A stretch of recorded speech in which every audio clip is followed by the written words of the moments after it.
When I teach Econ 101, I tell my students on the first day, intentions are not results. The intentions behind the policy will not necessarily determine what the results of that policy are. Economists talk a lot about unintended consequences, and it's important to understand what we mean.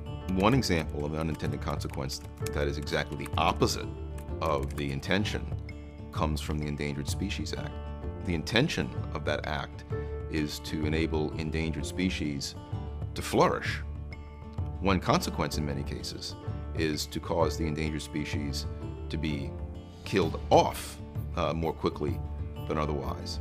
If you're a landowner and you find an endangered species on your property, you know that the Environmental Protection Agency will, as a result of that finding, impose restrictions on your land. One consequence of those restrictions is it reduces the value of your land, what you can do with it, the price you can sell it for.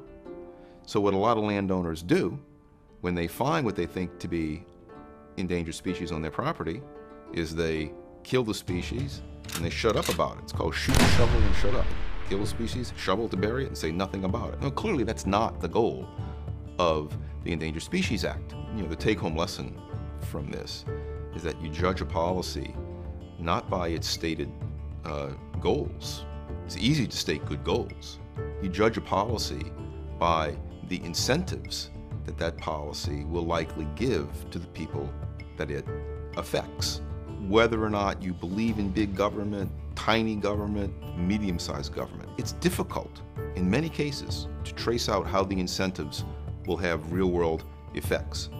But that difficulty does not excuse us from the task of pursuing it. We can't just simply say, oh, the intentions of the policymakers are good, therefore we can be assured that the results will be good. That's cheating. We just can't do that. That's very bad public policy.